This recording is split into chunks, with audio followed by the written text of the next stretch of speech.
I lost my V-card to a 37-year-old woman, and now a 14-year-old girl has reached out to me claiming I'm her father. A few days ago, I got a message from someone saying a 14-year-old girl was trying to contact me, claiming I'm her father. Her mother recently passed away from cancer, and the man she thought was her dad disowned her, leaving her with her uncle. This brought me back 15 years to when I was barely 20, working at a supermarket. I had a brief relationship with a 37-year-old woman, who later moved away to be with her fiancé. We always use protection, but now, there's a chance I might be this girl's father. I haven't told my wife yet.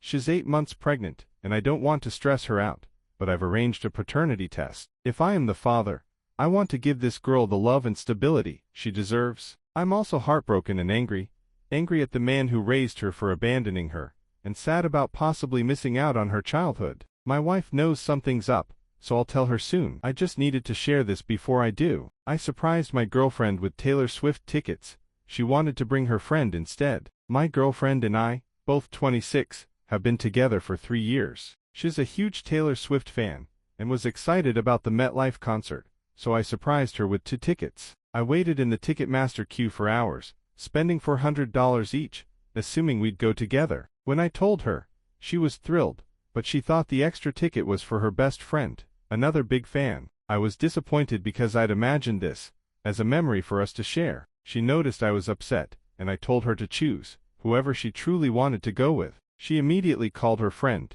and said they were going together. Her friend reimbursed me for the ticket. While they had an amazing time, I felt hurt and left out. I like Taylor Swift too, and this was supposed to be a special experience for us. I can't help but wonder, should I have stood my ground and kept my ticket? My kids knew about my wife's affair and helped her cover it up. Last week, I discovered my wife's affair and my daughter's involvement in covering it up. It started when I saw a text on her phone from an unsaved number, saying, "I can't wait to see you." I froze, opened the thread, and saw her planning a dinner with her boss, not our daughters as she'd claimed. Heartbroken, I texted my daughters to confirm their supposed girls' dinner, and they lied, saying they were excited for it. To be sure, I tracked my wife's location and followed her. At the restaurant, I found her holding hands with her boss. I snapped photos and, in my anger, sent them to our family group chat with the caption, "Glad you're enjoying girls' dinner together." Then, I drove to my brother's house.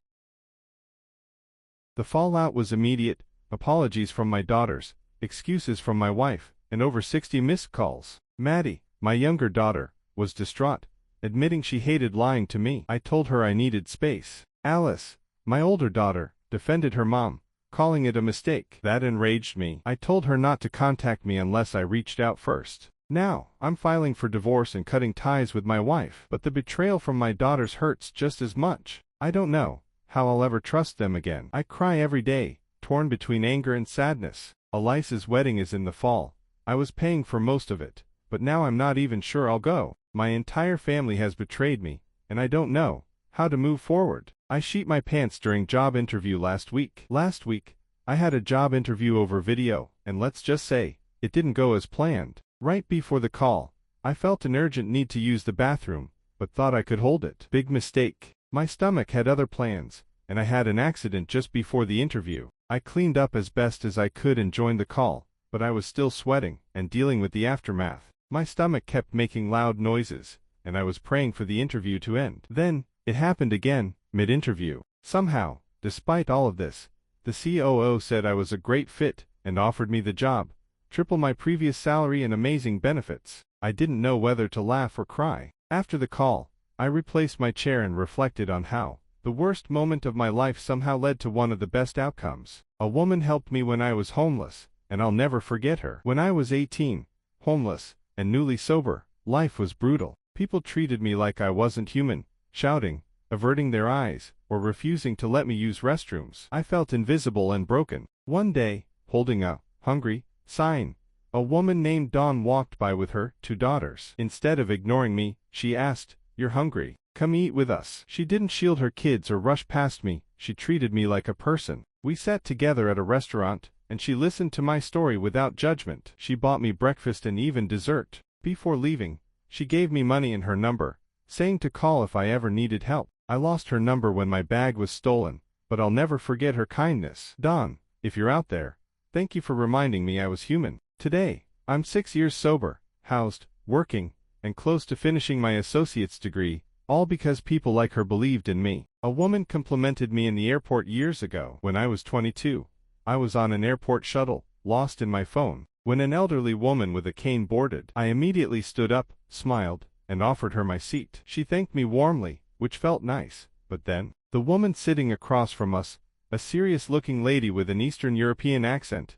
looked me over, and said, "Of course he is kind. He is a gentleman," emphasizing the word. In that moment, I felt this incredible rush of confidence and warmth, like I mattered. I thanked her, smiled, and went back to my phone, but that feeling stayed with me. I still try to be kind, like giving up my seat on a plane for a pregnant woman, but nothing has ever matched that fleeting yet powerful moment. It still makes me smile. When my daughter started kindergarten, I had a running joke with her: no dating or boyfriends until you're 30. On her first day of school, I told her the rule, and she cheerfully replied, "Okay, Daddy." I'd remind her every now and then, not often enough to annoy her, but just enough to keep the joke alive. One day, maybe in first grade, as I dropped her off at school and repeated the rule, she looked at me with her big, convincing eyes and asked, "If I get good grades all through school and college, can I start dating when I'm 29? It took everything I had not to laugh. Keeping a serious face, I pretended to think it over before replying, "All right, deal. If you get good grades, you can start dating at 29. She smiled, said, "Okay, Daddy," and skipped off to school. For the record, no, she didn't wait until 29. She had her first boyfriend at 13, breaking her dad's heart just a little.